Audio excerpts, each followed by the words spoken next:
नमस्कार विद्यार्थी मित्रांनो, तुम्हा सर्वांचं खूप खूप स्वागत आहे आपल्या या यूट्यूब चॅनलवर। तर विद्यार्थी मित्रांनो, BSc नर्सिंग हा जो कोर्सेस आहे तर या कोर्सेसचे कॅप राऊंड जे आहे तर त्या कॅप राऊंडला सुरुवात झालेली आहे। तर आजच्या या व्हिडिओच्या माध्यमातून जे कॅप राऊंडचं जे शेड्यूल आहे तर ते शेड्यूल म्हणजेच टाइम टेबल जे आहे तर ते टाइम टेबल आपण त्याची माहिती बघणार आहोत। म्हणजे जे काही इम्पॉर्टंट डेट्स असणार आहे, कॅप राऊंडला सुरुवात कधी झालेली आहे, लास्ट डेट कधी असणार आहे, त्यानंतर डॉक्युमेंट व्हेरिफिकेशनची डेट काय असणार आहे, त्यानंतर बघा मग पुढची जी प्रोसेस असणार आहे त्या सर्व जे इम्पॉर्टंट डेट जे आहेत, म्हणजे मग त्यानंतर प्रोविजनल मेरिट लिस्ट लागणार आहे, त्यानंतर ग्रीव्हन्स देण्यासाठी काही डेट्स असणार आहे आणि त्यानंतर मग फायनल मेरिट लिस्ट लागणार आहे कॅप राऊंडसाठी। तर अशी पूर्ण प्रोसेस असते। तर त्याचे जे काही इम्पॉर्टंट डेट्स आलेले आहेत तर त्याच विषयी आज आपण या व्हिडिओच्या माध्यमातून माहिती बघणार आहोत। तर बघा विद्यार्थी मित्रांनो, BSc नर्सिंग हा जो कोर्सेस आहे तर कॅप राऊंड 2025 कॅप राऊंड जो 2025 आहे तर त्याविषयी आता माहिती बघूयात।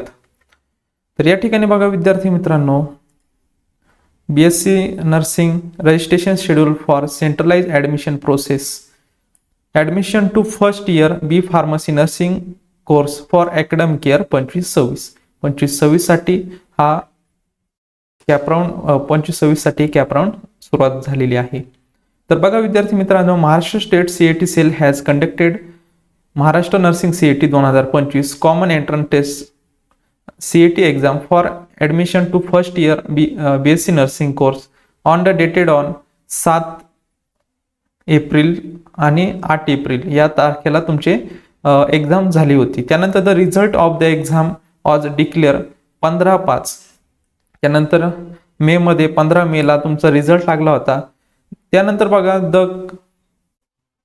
Compartment authority has decided to conduct the registration for CAP as per the schedule. मग त्यानंतर आता कॅप राऊंडला सुरुवात करण्या अगोदर रजिस्ट्रेशन आणि डॉक्युमेंट्स अपलोडसाठी त्यांनी सुरुवात केलेली आहे। त्यामध्ये बघा तुमचं जे ब्राउचर आहे तर ते बघा 8 जुलैला पब्लिश झालेलं आहे। Online registration and submission of cap application form. तर बघा ऑनलाईन रजिस्ट्रेशन असेल किंवा त्यामध्ये डॉक्युमेंट्स अपलोड करणे पूर्ण प्रोसेस जी आहे तर त्यासाठी बघा 8 जुलै ते 17 जुलै या दरम्यान, म्हणजे 8 जुलैला सुरुवात झालेली आहे, 17 जुलै तुमची लास्ट डेट असणार आहे ऑनलाईन रजिस्ट्रेशनसाठी आणि डॉक्युमेंट्स अपलोड करण्यासाठी। त्यानंतर बघा विद्यार्थी मित्रांनो, पुढे काय दिलेलं आहे, payment registration fee through online payment gateway. आता तुम्ही जर CETला फी भरलेली आहे तर नंतर तुम्हाला काही फी वगैरे लागणार नाही असं रूल आहे। परंतु बघा जेव्हा तुम्ही फॉर्म फिल करशाल त्यानंतर मग आपल्याला ऑप्शन येतो फी पेमेंटचा, त्यामध्ये जर तुम्ही CETची एक्झाम भरलेली असेल तर नल येतं, म्हणजे तुम्हाला फी भरायची काही गरज नसते। तर त्याची पण सेम तारीख असणार आहे, लास्ट डेट आहे 17 जुलै। Uploading of all required colour scan original documents in PDF file after successful payment. त्यानंतर बघा पेमेंट झाल्यानंतर, पेमेंट असेल शक्यतो कारण इथे आफ्टर म्हणजे पेमेंट नंतर डॉक्युमेंट्स अपलोड करायचे आहे त्यांनी सांगितलेलं आहे। या ठिकाणी बघा सेम डेट असणार आहे, 8 जुलैला सुरुवात झालेली आहे, 17 जुलैला लास्ट डेट असणार आहे।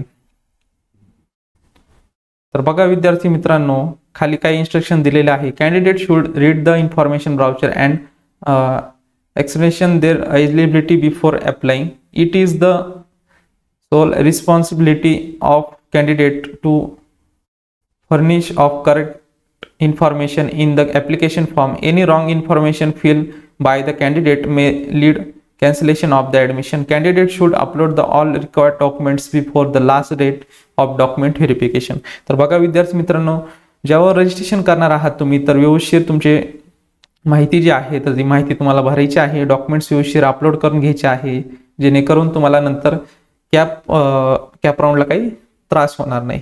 आणि ज्या विद्यार्थ्यांनी आता काही विद्यार्थ्यांना कास्ट व्हॅलिडिटी असेल तर तुम्हाला कास्ट व्हॅलिडिटी, तर बघा विद्यार्थी मित्रांनो, जर तुमची कास्ट व्हॅलिडिटी अजून काढलेली नसेल तर त्याची ई रिसिप्ट जी आहे तर ती ई रिसिप्ट जर तुमच्याकडे असेल तर ती डॉक्युमेंट्स ऐवजी ती आपण तुम्ही अपलोड करू शकता। आणि जेव्हा तुमचं फायनल ॲडमिशन होणार आहे तोपर्यंत तुमचं जे डॉक्युमेंट्स आहे तर ते डॉक्युमेंट्स त्या ठिकाणी तुम्हाला लागणार आहे।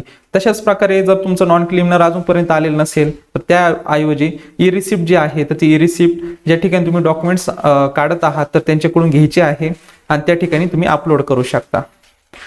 तर अजून काही तुम्हाला प्रॉब्लेम तर नसतीलच यामध्ये। आणि जर विद्यार्थी मित्रांनो काही प्रॉब्लेम आले तर नक्कीच मला कमेंट बॉक्समध्ये तुम्ही तुमचे प्रश्न जे आहे तर ते प्रश्न विचारू शकता। तर बघा विद्यार्थी मित्रांनो, अशा प्रकारे आज आपण जे BSc नर्सिंग हा जो कोर्सेस आहे तर त्याचे रजिस्ट्रेशन विषयी आपण माहिती जी आहे तर ती माहिती बघितलेली आहे। त्यामध्ये इम्पॉर्टंट डेट्स आपण त्याविषयी माहिती बघितलेली आहे। तर विद्यार्थी मित्रांनो, लवकरात लवकर 17 जुलैच्या आत लवकरात लवकर तुम्ही रजिस्ट्रेशन आणि डॉक्युमेंट्स अपलोड करून घ्या, जेणेकरून तुम्हाला कॅप राउंड्समध्ये काही त्रास होणार नाही। तर विद्यार्थी मित्रांनो, भेटूयात नवीन अशा काही व्हिडिओमध्ये, तोपर्यंत धन्यवाद।